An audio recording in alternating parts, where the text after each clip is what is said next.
Itu tanggal hari puasa. Awal mulai kita berpuasa, habis pas ketika azan subuh. Mulai azan subuh, lapar puasanya. Bukanya azan maghrib. Enggak boleh azan zuhur. Enggak boleh azan asar, enggak boleh tanggung. Mulawid. Azan maghrib baru boleh buka puasa. Itu khususnya. Puasanya dari apa? Enggak boleh makan, enggak boleh minum. Ya, nahan hawa nafsu zahir, hawa nafsu batin. Itu khususnya, itu cara kita puasa. Zaman dulu mereka ada yang puasa ngomong. Jadi selama 2 hari mereka nggak ngomong sama sekali. Ada mereka puasa diam di rumah. Makan itu ngomongnya tapi nggak mau keluar, nggak boleh keluar. Puasa juga menahan. Saum itu artinya tameng atau menahan. Nggak boleh makan, nggak boleh minum, nggak boleh keluar. Nah itu puasa. Puasanya kita nggak boleh makan, nggak boleh minum, harus menahan hawa nafsu. Puasanya bulan Ramadan wajib. Selebih daripada bulan Ramadan itu hukumnya sunnah. Nah, ada yang haram, puasa haram ada.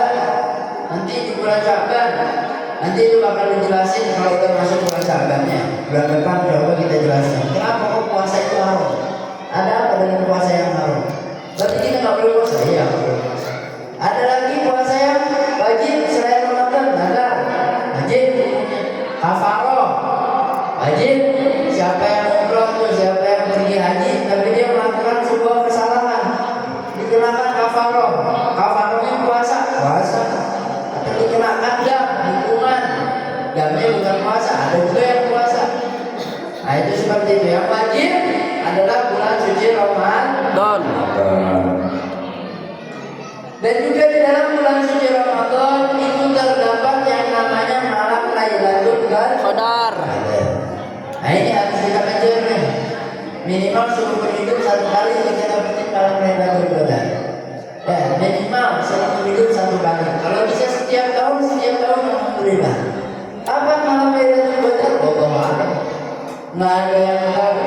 Kata Habib Abdullah bin Ali Al-Haddad di dalam kitabnya, beliau mengatakan bahwasanya hendaklah kita ini dari malam pertama bulan Ramadan sampai malam ke-30 bulan Ramadan kita berprasangka bahwasanya setiap malam tersebut adalah malam Lailatul Qadar. Itu yang dianjurkan oleh Habib Abdullah bin Ali Al-Haddad. Kenapa? Sehingga ketika kita merasa di malam pertama pasti malam Lailatul Qadar, pakai buat ibadah. Kita nggak akan nyanyiakan. Malam kedua anggap lagi seperti malam pertama, ini malam Lailatul Qadar. Udah, pasti kita akan semangat dalam mengerjakan ibadah pada malam tersebut sehingga kita mendapatkan malam yang namanya malam Lailatul Qadar. Malam Lailatul Qadar adalah malam yang lebih baik daripada 1000 bulan. Sekarang 1000 bulan kalau kita taksirkan, kalau kita hitung 1000 bulan itu sama saja seperti 83 tahun.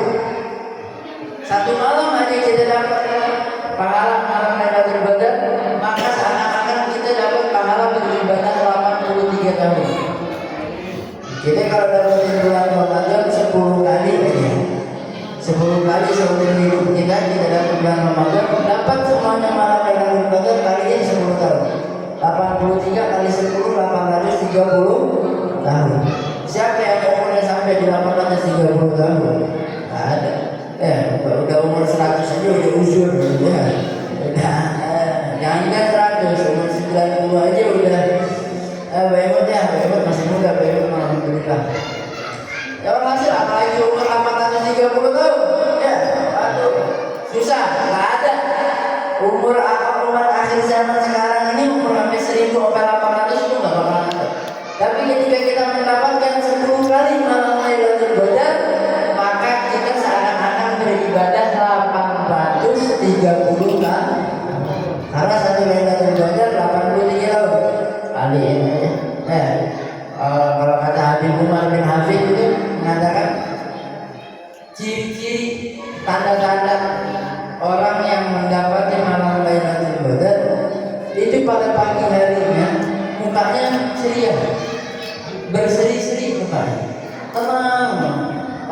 yang sukanya emang ada. Misalnya PRW dapat malam Lailatul Qadar, dilihat sama kita, oh PRW dapat banget. Ya, karena enggak sebenarnya karena PRW dapat malam Lailatul Qadar, kita lihat lumayan agak ganteng, mukanya agak bercahaya. Terus malamnya itu kalau kata ulama itu mengatakan malam Lailatul Qadar itu tenang, tentram. Angin nggak begitu kencang dan juga nggak terlalu ada angin. Ada angin tapi seakan-akan nggak ada angin. Enak banget di malam rasanya. Nah itu di antara malam Lailatul Qadar. Dan malamnya nggak gelap, agak terang sedikit. Itu salah satu di antara tanda malam Lailatul Qadar. Kalau kata Imam Syafi'i mengatakan kebanyakan malam Lailatul Qadar itu terjadi di tanggal yang ganjil, 10 terakhir bulan Ramadan. 21, 23, 25, 27, 29. 21 ganjil apa gitu? 31 enggak ada Ramadan, enggak ada 31. 30 ya. Rata-rata keseringannya Ramadan itu malam Lailatul Qadar di 10 terakhir tanggal ganjil. Itu malam Lailatul Qadar. Kenapa juga Ramadan menjadi bulan yang mulia? Kenapa Ramadan menjadi bulan yang mulia? Syahrul Ramadan alladzi unzila fihil Qur'an hudan linnas wa bayyinatin minal huda wal furqan. Karena pada bulan Ramadan Allah Subhanahu wa taala menurunkan semua Al-Qur'an. Yang mengatakan tanggal 27 Ramadan itu Allah turunin semua Al-Quran, semuanya Allah turunin. Allah turunin dari mana? Minal Lauhil Mahfuz ila Baitil Izzah. Jadi dari Baitul Mahfuz Allah turunin ke Baitul Izzah namanya. Bukan ke bumi, bukan ke bumi. Dari Baitul Izzah ke bumi itu turunnya berangsur-angsur. Turunnya berangsur-angsur selama 23 tahun. Nabi diutus menjadi Nabi dan Rasul di umur berapa? Nabi diutus menjadi Nabi dan Rasul di umur berapa? 40 tahun. Nabi wafat umur 63. 40 diambil 63, 23 tahun. Itu Al-Quran turun berangsur-angsur kepada Nabi Muhammad Sallallahu Alaihi Wasallam. Pada tanggal 27 Ramadan itu Allah menurunkan semua Al-Quran. Semua Al-Quran dari ayat 1 dari surah Al-Fatihah sampai atas semuanya Allah turunin dari Lauhil Mahfuz ke Baitil Izzah. Nanti dari Baitil Izzah Allah memerintahkan Jibril untuk menurunkan ayat tersebut kepada Nabi Muhammad secara berangsur-angsur, pelan-pelan, sesuai kejadian yang berkaitan dengan ayatnya.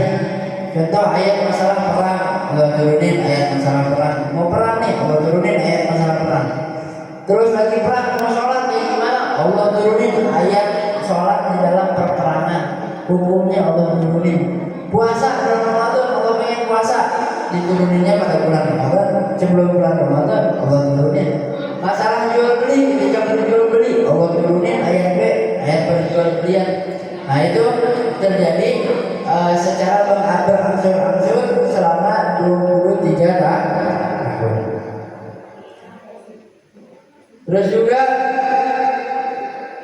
terakhir membahas sedikit di antara keutamaan bulan Ramadan yang disangkakan oleh Rasulullah SAW. Kata Rasulullah SAW, Ramadan ila Ramadan, wal Jum'at ila Jum'at, was salati ila salati mukaffirat lima bainahunna ila janibatil gabair. Kata Rasulullah SAW, Ramadan ke Ramadan, tahun kemarin Ramadan, 2 bulan lagi, 1 bulan lagi Ramadan. Dari Ramadan ke Ramadan itu adalah ampunan dari Allah Subhanahu wa taala bagi setiap orang yang melakukan dosa-dosa yang besar. Jadi ada ampunan tahunan Ini 1 tahun sekali nih pengampunan nih.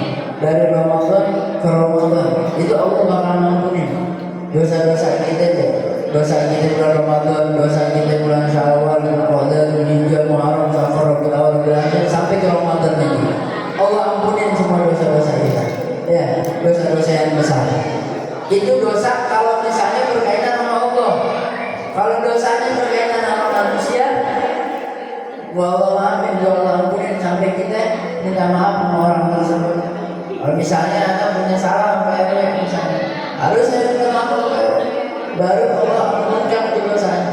Tapi kalau kita nggak minta maaf sama RW, sampai saya mati pun itu dosa bakalan tetap ada. Nah, kecuali RW itu maafin langsung ya. Nah itu tawuran RW dari Ramadan ke bulan Ramadan. Ada lagi usbu'iyah, mingguan. Pengampunannya mingguan. Apa yang mingguan? Jumat ke Jumat. Itu ampunan terus dari Jumat ke Jumat. Jumat kemarin nih, Sabtu Minggu nih kita ada salah, ada dosa sama Allah sampai Jumat. Kita salat Jumat lagi, ya ampuni. Ya kalau kita matinya hari Kamis ya dapat pengampunan. Kita ada matinya hari Sabtu misalnya, ya dapat pengampunan. Ya karena Jumat itu tengah-tengahnya kita meninggal lah itu Allah. Ramadan ke Ramadan bulan Muharram itu meninggal itu Allah. Ya. Ada lagi per jam, sholat ke sholat, subuh ke zuhur, zuhur ke asar, asar ke maghrib, maghrib ke isya. Itu pengampunan dari isya juga ke zuhur. Itu pengampunan semua yang Allah sediakan buat kita. Tinggal kita mau nggak ambil pengampunan tersebut. Kalau kita mau ambil, laksanain sholatnya, laksanain puasanya, hormatin bulannya. Kita waktu di pondok-pondok kita mungkin saya juga ngalamin ketika di Mekah, ketika kita di Hadramaut, itu waktu kita di Palembang juga 1 minggu sebelum bulan Ramadan itu kita bersih-bersih pondok. 3 hari atau 2 hari sebelum Ramadan itu kita bersih-bersih kamar. Biar apa yang menyambut bulan suci Ramadan, menyambut tamu yang mulia. Nah, kita nih punya rumah, ada presiden mau datang, kira-kira kita bersihin nggak tuh rumah? Jangankan rumah kita lah, mustahil lah presiden datang ke rumah kita mau ngapain ibaratnya. Karena Aceh tsunami kemarin ada utusan presiden mau datang, mau ngeliat itu sama orang-orang Acehnya langsung dibenerin. Yang nggak ada tenda langsung dibikin tenda. 3 hari sebelum itu pemimpin datang langsung dibikin. Buat apa? Buat menghormatin si tamu ini. Nah kita mau kedatangan bulan Ramadan, apa yang harus kita bersihkan? Apa yang harus kita lakukan? Bersihin rumah kita, bersihin juga hati kita. Biar ketika masuk bulan Ramadan rumah tenang, hati pun tenang. Mungkin hanya ini yang bisa kita sampaikan. Insya Allah minggu yang akan datang masih membahas seputar masalah Ramadan dan juga ada buat orang-orang yang menjumpai bulan suci Ramadan. Bukan puasa aja yang harus kita lakuin, tapi adatnya juga harus kita jalani bulan Ramadan. Bulan Rajab, bulan Syaban pun ada adat-adatnya. Ya, tapi insya Allah minggu yang akan datang akan kita bahas